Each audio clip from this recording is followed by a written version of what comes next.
வணக்கம் ஃப்ரெண்ட்ஸ். இன்றைக்கி என்ன மேட்சுக்கான ப்ரிடிக்ஷனை பார்க்க போகிறோன்னு பார்த்தீங்கன்னா, சவுத் ஆஃப்ரிக்கா T20 லீக்கோட 30வது match Sunrisers Eastern Cape Paarl Royals 2 பேரும் மோத போகிறாங்க. ஸோ இந்த மேட்ச் பார்த்தீங்கன்னா February 4 ஈவினிங் 7 மணிக்கு மேட்ச் நடக்க போகுது. எங்கன்னு பார்த்தோன்னா ஜார்ஜ்பர்க் போர்ட் எலிசபெத் கிரவுண்டில் தான். ஸோ இந்த கிரவுண்டில் பார்த்தீங்கன்னா இது வரைக்கும் 43 மேட்சஸ் நடந்திருக்கு. அதில் பேட்டிங் ஃபஸ்ட் பண்ணுங்க 21 தடவையும், பேட்டிங் செகண்ட் பண்ணுங்க 22 தடவையும் வின் பண்ணியிருக்காங்க. ஆவரேஜ் ஃபஸ்ட் இன்னிங் ஸ்கோரை பொறுத்தளவுக்கு 153 பதிவாயிருக்கு. ஸோ பிச்சு பார்த்தீங்கன்னா ஈக்குவலாக தான் இருக்க போகுது. ஸோ பேட்டிங் அண்ட் பவுலர் 2 பேருக்குமே நல்லாவே சப்போர்ட் பண்ணணும். ஸோ நம்ம அதுக்கு தகுந்த மாதிரி வந்துட்டு டீம் க்ரியேட் பண்ணிப்போம். ஸோ இந்த 2 டீமே பார்த்தீங்கன்னா ஆல்ரெடி குவாலிஃபை ஆகிட்டாங்க. ஸோ சன்ரைஸ் ஈஸ்டர்ன் கேப்பை பொறுத்தளவுக்கு செகண்ட் பொசிஷன்லேயும், பால் ராய்ஸ் பொறுத்தளவுக்கு தேர்ட் பொசிஷன்லேயும் இருக்காங்க. ஸோ இந்த மேட்ச்சுக்கு வந்து 2 டீமுக்கும் ஒரு இம்பார்ட்டன்ட் மேட்ச் தான். ஸோ என்ன தான் குவாலிஃபை இருந்தாலுமே ஸோ எந்த டீம் வந்து செகண்ட் பொசிஷனில் போய் இருக்கணுன்றது வந்துட்டு எதிர்பார்ப்பாங்க. ஏன்னா செகண்ட் பொசிஷனில் இருக்கிற டீமுக்கு ஒரு அட்வான்டேஜ் என்னென்னா, ஸோ நெக்ஸ்ட் மேட்ச்சில் பார்த்தீங்கன்னா தோத்தாலுமே இன்னொரு வாய்ப்பு இவங்களுக்கு இருக்கும். ஸோ அதனால் வந்துட்டு 2 டீமே வந்துட்டு வின் பண்ணுறதுக்கு போராடுவாங்க. ஸோ இந்த 2 டீமே பார்த்திங்கன்னா ஒரு நல்ல வின்னிங் தான் வச்சுருக்காங்க. ஸோ அதெல்லாம் வச்சு பார்க்கும்போது நம்ம டீம் வந்து ஈக்குவலாக தான் க்ரியேட் பண்ண முடியும். ஸோ ஒன் சைட் டீம்லாம் வந்துட்டு போக முடியாது. ஸோ அதெல்லாம் ஆன் டைமில் பார்ப்போம். ஸோ நெக்ஸ்ட்டு பார்த்தீங்கன்னா இந்த கிரவுண்டில் வந்துட்டு ஃபாஸ்ட் பாலர் இது வரைக்கும் 97 விக்கெட்டும், ஸ்பின்னர் 59 விக்கெட்டும் எடுத்திருக்காங்க. ஸோ ஃபாஸ்ட் பாலர் பொறுத்தளவுக்கு பார்த்தீங்கன்னா ரைட் ஆம் ஃபாஸ்ட் பண்ணி பாருங்கள் 80 விக்கெட் எடுத்திருக்காங்க. லெஃப்ட் ஆம் ஃபாஸ்ட்டும் 17 விக்கெட் தான் எடுத்திருக்காங்க. ஸோ இதெல்லாம் பார்க்கும்போது கண்டிப்பாக வந்துட்டு ரைட் ஆம் ஃபாஸ்ட் மீடியமாக நம்ம இம்பார்ட்டன்ட் கொடுக்கலாம். ஸோ அதேமாதிரி பார்த்தீங்கன்னா ஃபஸ்ட் இன்னிங்ஸில் 57 விக்கெட்டும், செகண்ட் இன்னிங்ஸில் 40 விக்கெட் எடுத்திருக்காங்க. ஸோ அது வந்து ஒரு டிஃப்ரென்ஸ் கிடையாது. ஸோ போத் இன்னிங்ஸுமே வந்து நம்ம ரைட் ஆம் ஃபாஸ்ட் மீடியமாக ஃபோக்கஸ் பண்ணலாம். ஸோ ஸ்பின்னர்ஸை பொறுத்தளவுக்கு 59 விக்கெட் எடுத்திருக்காங்க. அதில் ஃபஸ்ட் இன்னிங்ஸில் 28, செகண்ட் இன்னிங்ஸில் 31. ஸோ இதுவுமே வந்து ரொம்பலாம் டிஃப்ரென்ஸ் கிடையாது. ஸோ வந்து ஈக்குவலாக தான் எடுத்திருக்காங்க. ஸோ பாருங்கள், லெஃப்ட் ஆம் ஆர்த்தடாக்ஸ் வந்து பார்த்தீங்கன்னா 29 விக்கெட் எடுத்திருக்காங்க. ஸோ ஸ்பின்னர்ஸ் வந்து நீங்கள் கிரியேட் பண்ணும்போது பார்த்தீங்கன்னா லெஃப்ட் ஆம் ஆர்த்தடாக்ஸை ஃபோக்கஸ் பண்ணுங்கள். ஸோ ஃபாஸ்ட் பாலர் ஃபோக்கஸ் பண்ணும்போது ரைட் ஆம் ஃபாஸ்ட் மீடியமாக ஃபோக்கஸ் பண்ணிக்கலாம். ஸோ நெக்ஸ்ட்டு பார்த்தீங்கன்னா சன்ரைஸ் ஈஸ்டர்ன் கேப்போட பாசிபிள் 11 பார்ப்போம். டேவிட் மலன் அண்ட் ஹார்மன் 2 பேரும் ஓப்பன் பண்ண போகிறாங்க. ஸோ 2 பேருமே வந்து ஒரு டீசன்ட் பிளேயர் தான். ஸோ ஃபஸ்ட் பேட் பண்ணால் கண்டிப்பாக டேவிட் மலன் ஃப்ளாப் ஆக வாய்ப்பு ரொம்ப அதிகமாகவே இருக்குது. பட் இந்த மேட்ச் பொறுத்தளவு ஒரு இம்பார்ட்டன்ட் மேட்ச் அப்படின்றதால மேபி வந்து ரெஸ்பான்சிபிள் எடுத்து இன்னிங்ஸ் எடுத்துகிட்டு போவாரானதை வெயிட் பண்ணி பார்ப்போம். பட் எனிவே ஸோ இந்த மேட்ச் பொறுத்தளவுக்கு டேவிட் மலன் ஃப்ளாப் ஆக வாய்ப்பு ரொம்ப அதிகமாகவே இருக்குது. ஸோ என்ன பொறுத்தளவுக்கு நீங்கள் ஒரு எஸ்எல்ல ட்ரை பண்ணுறத விட ஜியில் ட்ரை பண்ணிக்கோங்க. ஸ்மால் லீகில் வந்து மோஸ்ட்லி இந்த மேட்ச்சை பொறுத்தளவுக்கு நம்ம ஆல்ரவுண்டர்ஸையும் அண்ட் பவுலர்ஸையும் ஃபோக்கஸ் பண்ண தான் வின் பண்ண முடியும். ஹார்மன் நல்லா ஸ்டார்ட் பண்ணுறாரு. ஸோ இன்னிங்ஸுமே ஒரு சில டைமில் பெருசாக எடுத்துகிட்டு போக முடியும். ஸோ இது மேட்ச்சில் மேபி அவர்கிட்ட ஒரு நல்ல இன்னிங்ஸ் எதிர்பார்க்கலாம். ஸோ டேவிட் மலனா ஹார்மனா அப்படின்னு பார்க்கும்போது ஹார்மனை பொறுத்தளவுக்கு நான் ஸ்மால் லீகில் சஜஸ்ட் பண்ணுவேன்.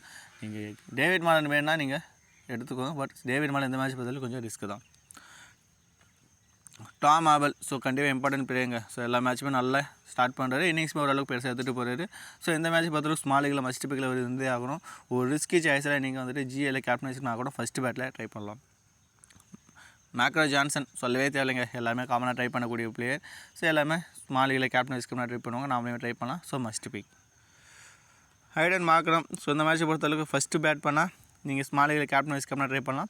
அப்படி இல்லைன்னா நீங்கள் வந்து ஒரு பிளேயரை மட்டும் ட்ரை பண்ணிக்கோங்க. பட் போத் இன்னிங்ஸ்லையுமே நீங்கள் கண்டிப்பாக ட்ரை பண்ண வேண்டிய பிளேயர் தான். ஸோ கண்டிப்பாக வந்துட்டு கேப்டன் வைஸ் கேப்டனாகவே ட்ரை பண்ணிக்கோங்க. ஸ்டெப்ஸ் ஸோ கண்டிப்பாக இம்பார்ட்டன்ட் பிளேயருங்க. ஸோ பர்டிகுலராக ஃபஸ்ட்டு பேட் பண்ணால் இவர்கிட்ட வந்து ஒரு 50+ ரன் எதிர்பார்க்கலாம். பேட்டிங் செகண்ட் பண்ணால் மேபி டாப் ஆர்டரே முடிச்சு கொடுக்க கூட வாய்ப்பு இருக்குது. அதனால் எந்த அளவுக்கு பேட்டிங் சான்ஸ் கிடைக்கிறது தெரியல. ஸோ அதனால் வந்துட்டு இவருக்கு நீங்கள் ஏதாவது கேப்டன் வைஸ் கேப்டன் ட்ரை பண்ணணும் அப்படின்னு நினச்சிங்கன்னா பேட்டிங் ஃபஸ்ட்டில் மட்டும் ட்ரை பண்ணிக்கோங்க. அப்படி இல்லைனா ஒரு பிளேயரை மட்டும் எடுத்துக்கோங்க. ஏன்னா கிளவுக்குள்ளே ஒரு பாயிண்ட் எடுக்க முடியும். ஸோ அதனால் இவரை பொறுத்தளவுக்கு சேஃப் பிக் தான். பார்ட்டிக் குர்கர் ஸோ கண்டிப்பாக எல்லா மேட்சையும் பார்த்தீங்கன்னா ஒரு விக்கெட் எடுத்து கொடுக்குறாரு. ஸோ இந்த மேட்ச் பொறுத்தளவுக்கு மேபி பேட்டிங்கில் வந்தால் ஒரு 20+ ரன் மினிமம் 1 விக்கெட் எடுத்துக்கிற வாய்ப்பு இருக்குது. ஸோ பார்ப்போம். ஏன்னா வந்துட்டு ஆல்ரெடி சொன்ன மாதிரி தான் ரைட் ஆம் ஃபாஸ்ட் மீடியமே கண்டிப்பாக வந்துட்டு பிச்சு சப்போர்ட் பண்ணுது. ஸோ இவருமே ரைட் ஆம் ஃபாஸ்ட் மீடியம் பண்ணுறதால மேபி இவருமே நீங்கள் வந்து ட்ரை பண்ணி பார்க்கலாம். ஸோ ஸ்மால் லீகில் ட்ரை பண்ணாதீங்க, ஜிஎல்ல ட்ரை பண்ணிக்கோங்க. ஸ்மால் லீகில் கொஞ்சம் ரிஸ்க் தான். டவுசன் ஸோ இந்த மேட்ச் பதில் கண்டிப்பாக 2 விக்கெட் எடுத்து கொடுக்க முடியும். பர்டிகுலராக பவுலிங் செகண்ட்னா கண்டிப்பாக இவர்கிட்ட வந்து மினிமம் 2 to 3 விக்கெட் எதிர்பார்க்கலாம். பேட்டிங்கில் வந்தாலுமே வந்துட்டு டீசன்ட் கான்ட்ரிபியூஷன் கொடுக்க முடியும். ஸோ டவுசனை பொறுத்தளவுக்கு கொஞ்சம் ரிஸ்கி சாய்ஸாக இருந்தாலுமே பட் இந்த மேட்சை பொறுத்தளவுக்கு ஒரு நல்ல பாயிண்ட் எடுத்து கொடுக்க முடியும். ஸோ கண்டிப்பாக கொஞ்சம் ரிஸ்க் எடுத்து நீங்கள் ட்ரை பண்ணி பாருங்கள். ஜிஎல்ல ஒரு கேப்டன்ஸினோட ட்ரை பண்ணலாம். ஸ்பான் போல் ஸோ பார்த்தீங்கன்னா எல்லா மேட்சுமே வந்து பார்த்தீங்கன்னா ஒரு நல்ல ரீசெண்டாக பார்த்தீங்கன்னா எல்லா மேட்சுமே நல்லா விக்கெட் எடுத்திருக்காரு. ஸோ இந்த மேட்சை பொறுத்தளவுக்கு பார்த்தீங்கன்னா இவருக்கு எந்த அளவுக்கு விக்கெட் கிடைக்கும் அப்படின்றத எதிர்பார்க்கணும். ஸோ ஏன்னா ஆல்ரெடி சொன்ன மாதிரி தான் ரைட் ஆம் ஃபாஸ்ட் மீடியம் வந்து நல்லாவே வந்துட்டு விக்கெட் எடுத்திருக்காங்க. ஸோ இவருமே வந்துட்டு right arm fast medium. So அதே மாதிரி இவரால் விக்கெட் எடுக்க முடியும். பட் இந்த மேட்ச் பொறுத்தளவுக்கு மேபி இவர் இருப்பாரா இல்லை பாட்மேன் வந்து உள்ளே வருவாரான்றது எதிர்பார்க்கணும். சப்போஸ் இவர் ப்ளே பண்ணான்னா ஃபஸ்ட்டு பாலில் கண்டிப்பாக இம்பார்ட்டன்ட் கொடுங்க. பவுலிங் செகண்டில் மேபி நீங்கள் வந்து மற்ற பிளேயரை ஃபோக்கஸ் பண்ணிக்கலாம். ஸோ நெக்ஸ்ட்டு பார்த்தீங்கன்னா ஹார்மர். ஸோ இவர் வந்து நீங்கள் வந்துட்டு ஜிஎல்பிக்கு தாங்க யோசிக்கணும். ஏன்னா பிச்சுமே பார்த்தீங்கன்னா right arm fast medium and left arm authorise தான் சப்போர்ட் பண்ணுது. ஸோ இவரால் எந்த அளவுக்கு விக்கெட் எடுக்க முடியும் அப்படின்றது இல்லை. லாஸ்ட்டாக பார்த்தீங்கன்னா 0 விக்கெட். ஸோ லாஸ்ட்டாக 4 மேட்ச்சில் விக்கெட்டே எடுக்கல. ஸோ இந்த மேட்ச்சுமே மேபி 1 விக்கெட் எதிர்பார்க்கலாம், அதுக்கு மேலே எடுக்க முடியாது. ஸோ எனிவே வந்து இவரை நீங்கள் ஜிஎல் ட்ரை பண்ணிக்கோங்க, மற்றபடி நீங்கள் ரிஸ்க் எடுக்க வேண்டாம். ஓவரால் ஸோ இந்த மேட்ச் இம்பார்ட்டன்ட்ங்க. ஃபஸ்ட்டு பால் பண்ணால் கண்டிப்பாக இவர் வந்து நீங்கள் ஸ்மால் கேப்டனைஸ் கப்னா ட்ரை பண்ணி பார்க்கலாம். ஸோ இந்த மேட்ச்சை பொறுத்தளவுக்கு டெத் ஓவர்லையும் பவுல் பண்ணுவார், பவர் பிளேயும் பவுல் பண்ணுறதால கண்டிப்பாக வந்துட்டு 2 to 3 விக்கெட் கண்டிப்பாக எதிர்பார்க்கலாம். ஸோ கண்டிப்பாக உங்கள் டீமில் ட்ரை பண்ணி பாருங்கள். ஸோ இந்த மேட்ச்சை பொறுத்தளவுக்கு சேஃப் சாய்ஸ்னால் ஓவரால் சொல்லலாம். ஸோ இந்த டீமை பொறுத்தளவுக்கு யார் வந்து ஓப்பன் பவுல் பண்ண போகிறாங்க பார்த்தீங்கன்னா ஜான்சன், ஓவரல், பாட்மன் அண்ட் டவுசன். ஸோ சப்போஸ் பாட்மன் ப்ளே பண்ணலை அப்படின்னா ஸோ நீங்கள் அவரை வந்து ட்ராப் பண்ணிக்கோங்க. ஸோ இந்த மேட்ச்சை பொறுத்தளவுக்கு ப்ளே பண்ணுறதுக்கான வாய்ப்பு இருக்கும் அப்படின்னு நினைக்கிறேன். ஸோ ப்ளே பண்ணால் அவருமே நீங்கள் ட்ரை பண்ணி பார்க்கலாம். டெத்தோரை பொறுத்தளவுக்கு ஜான்சன், பாட்மேன், வாரல் ஸோ இவங்கெல்லாம் பவுல் பண்ண போகிறாங்க. அதனால தான் சொல்கிறேன். ஸோ இவங்க 3 பேருமே நீங்கள் வந்துட்டு இம்பார்ட்டன்ட். ஸோ ஓவரில் பொறுத்தளவுக்கு கண்டிப்பாக ஃபஸ்ட்டு பால் பண்ணால் நீங்கள் கேப்டன் ரிஸ்க்னா ஸ்மாலிகள் கூட ரிஸ்க் எடுத்து ட்ரை பண்ணி பார்க்கலாம். நெக்ஸ்ட்டு பார்த்தீங்கன்னா பால் ராயல்ஸோட possible 11 Jason Roy and Buttler 2 பேரும் ஓப்பன் பண்ண போகிறாங்க. 2 பேருமே பார்த்தீங்கன்னா சூப்பர் T20 பிளேயர். ஸோ கண்டிப்பாக இந்த மேட்ச்சுமே பார்த்தீங்கன்னா இவங்ககிட்ட வந்து நல்ல ஸ்டார்ட் எதிர்பார்க்கலாம். பட் ஜேசன் ராய் பொறுத்தவரைக்கும் இன்னிங்ஸை பெருசாக எடுத்துகிட்டு போக மாட்டார். ஸோ எனிவே வந்துட்டு ஸ்மால் லீகை பொறுத்தவரைக்கும் பேட்டிங் செகண்ட் லெவலில் நம்ம ட்ரை பண்ணுவோம். பேட்டிங் ஃபஸ்ட்டாக நீங்கள் ட்ராப் பண்ணி ரிஸ்க் எடுத்து பார்க்கலாம். பட்லர் கண்டிப்பாக எல்லாமே கேப்டன் ரிஸ்க் கப்னா ட்ரை பண்ணுவாங்க. பேட்டிங் அண்ட் கிளவுக்குலேயுமே ஏதாவது பாயிண்ட் எடுத்துக்க முடியும். ஸோ கண்டிப்பாக ஒரு சேஃப் கேப்டன் ரிஸ்க் கப்னா பட்லரையும் நம்ம சொல்லலாம். டேவிட் மில்லர் ஸோ பேட்டிங் செகண்டாக வந்துட்டு ட்ரை பண்ணி பாருங்கள். ஏன்னா வந்துட்டு ஸோ ஒரு இம்பார்ட்டன்ட் மேட்ச்சில் இன்னிங்ஸை கொஞ்சம் பெருசு எடுத்துகிட்டு போக முடியும். ஸோ அதை வச்சு பார்க்கும்போது டேவிட் மில்லர் பேட்டிங் செகண்டில் ஒரு பிளேயரை மட்டும் ட்ரை பண்ணிக்கோங்க, கேப்டன்ஸ் கேப்லாம் ட்ரை பண்ண வேண்டாம். வான் புரன் ஸோ இவருமே ஒரு டீசன்ட் சாய்ஸ் தாங்க. பட் என்ன பொறுத்தவரைக்கும் இந்த மேட்ச் பொறுத்தவரைக்கும் ஜிஎல்பிக்காக தான் யோசிக்க தோணுது. ஸோ ஜிஎல்லை ட்ரை பண்ணிக்கோங்க, ஸ்மால் லீகில் ரிஸ்க் எடுக்க வேண்டாம். எவன் ஜோன்ஸ் ஸோ கண்டிப்பாக இந்த மேட்ச்சை பொறுத்தவரைக்கும் நீங்கள் கேப்டன் ரிஸ்க் கப்னா ட்ரை பண்ணலாம். அந்த அளவுக்கு quality bowler and quality allrounder. So Johnson பொறுத்தவரைக்கு ஸோ பவர் பிளேலையும் ஒரு பவுல் பண்ண முடியும், டெத் ஓவர்லையும் பவுல் பண்ண முடியும். ஸோ இந்த மேட்ச் பொறுத்தவரைக்கும் கண்டிப்பாக ஸ்மாலிகளை ரிஸ்க் எடுத்தாவது ட்ரை பண்ணி பாருங்கள்.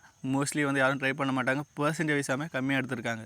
ஸோ ஜான்ஸ் இந்த மேட்ச் பொறுத்தவரைக்கும் 2 விக்கெட் பேட்டிங் வரும்போது 30+ எடுக்க முடியும். ஸோ கண்டிப்பாக ட்ரை பண்ணி பாருங்கள். டான் வெலாஸ் ஸோ டீசன்ட் பிளேயர் தாங்க. ஸோ இவரை பொறுத்தவரைக்கும் நீங்கள் ஜிஎல்லை ட்ரை பண்ணிக்கோங்க, ஸ்மால் லீகில் எடுக்க வேண்டாம்.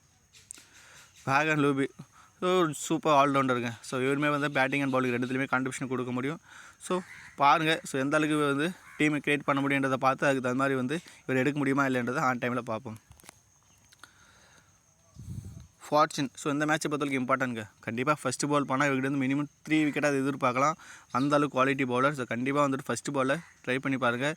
ஸோ பிளேயரை மட்டும் ட்ரை பண்ணி கேப்டன்ஸ்க்குலாம் ட்ரை பண்ண வேண்டாம். ஒரு பிளேயரை ட்ரை பண்ணாலே போதும். மோஸ்ட்லி எல்லாமே ஃபாஸ்ட் பாலர் தான் ட்ரை பண்ணுவாங்க. ஸோ இது மாதிரி பிளேயரை வந்து நம்ம ட்ரை பண்ணாலே போதும். ஸோ வந்துட்டு இவங்க 2 to 3 விக்கெட் தானே பாயிண்ட் நமக்கு நிறையவே கிடைக்கும். லுங்கினிகிரி ஸோ கண்டிப்பாக இம்பார்ட்டன்ட். ஸோ ஃபஸ்ட்டு பால் பண்ணால் ஒரு வைஸ் கேப்டனாக ட்ரை பண்ணிக்கோங்க, இல்லைனா ஒரு பிளேயரை மட்டும் எடுத்துக்கோங்க. ஒபே மேக்கே ஸோ இந்த மேட்ச் பொறுத்தவரைக்கும் எந்த விக்கெட் எடுக்க முடியும் அப்படின்னு தெரியல. மேபி மினிமம் 1 விக்கெட் எடுக்கலாம். ஸோ பவுலிங் ஃபஸ்ட்டாக ட்ரை பண்ணிக்கோங்க. பவுலிங் செகண்டாக இவங்களை ட்ராப் பண்ணிவிட்டு நம்ம சொன்ன மாதிரி left arm orthodox and right arm fast மீடியமாக ஃபோக்கஸ் பண்ணிக்கோங்க. சம்ஷி ஸோ இந்த மேட்ச்சை பொறுத்தவரைக்கும் இம்பார்ட்டன்ட். ஸோ இந்த மேட்ச் பார்த்தீங்கன்னா இவங்க வந்து மினிமம் 2 விக்கெட் எதிர்பார்க்கலாம். ஸோ கண்டிப்பாக வந்துட்டு போத் இன்னிங்ஸுமே ட்ரை பண்ணி பாருங்கள், அந்தளவுக்கு குவாலிட்டி ஸ்பின்னர். ஸோ இந்த டீமை பொறுத்தளவுக்கு லுங்கினிகிரி, ஃபார்ச்சூன், ஒபேடே, ஈவன் ஜோன்ஸ் 2 பேருமே பார்த்தீங்கன்னா இவங்க 4 பேரும் பார்த்தீங்கன்னா ஓப்பன் பவுல் பண்ண போகிறாங்க. டெத்தோரை பொறுத்தளவுக்கு லுங்கினிகிரி, ஒபேடே, ஜான்ஸ். ஸோ அதனால தான் சொல்கிறேன் லுங்கினிகிரி, எவன் ஜோனை வந்துட்டு இம்பார்ட்டன்ட் கொடுங்க இந்த மேட்ச்சை பொறுத்தளவுக்கு. ஒபேவை பொறுத்தளவுக்கு ஸோ இந்த மேட்ச்சை பொறுத்தவரைக்கும் நீங்கள் ஃபஸ்ட்டு பாலை போட்டால் ட்ரை பண்ணால் போதும். ஸோ நெக்ஸ்ட் வந்து ஸ்மாலிக்கு பொறுத்தவரை யாரை கேப்டன் வைஸ் கேப்டனாக ட்ரை பண்ணலாம் அப்படின்னு பார்த்தீங்கன்னா Johnson, Buttler, Jason Roy and Markram. So கண்டிப்பாக இவங்க 4 பேருமே எல்லாமே ட்ரை பண்ணுவாங்க. 4 பேருமே பார்த்தீங்கன்னா ஒரு சேஃப் சாய்ஸ். கொஞ்சம் ரிஸ்க் எடுத்து பார்ப்போம்னு பார்த்தீங்கன்னா overall Evan Jones, Tom Abell, லுங்கினிகிரி.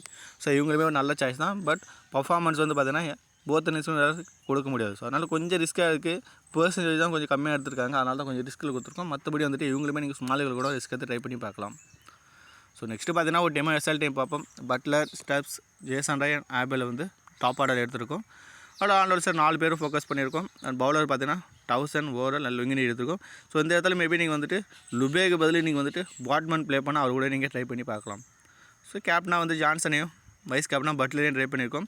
இது இல்லாமல் நீங்கள் வந்துட்டு மார்க்கம் ஒரு சேஃப் சாய்ஸ் அண்ட் லுங்கினிகிடி அண்ட் ஓரலுமே நீங்கள் ஒரு வைஸ் கேப்டனா ட்ரை பண்ணி பார்க்கலாம். இல்லை இதே டீமில் கூட நீங்கள் பட்லரை கேப்டனா ஜான்சன் வைஸ் கேப்டனா கூட ட்ரை பண்ணி பார்க்கலாம். இது வந்து பார்த்திங்கன்னா ஒரு டெமோ டீம் தான், ஃபைனல் டைம் கிடையாது. ஃபைனல் டைம் வேணுன்னா நம்ம டெலிகிராம் சேனல் தான் கொடுத்துட்ருக்கோம்.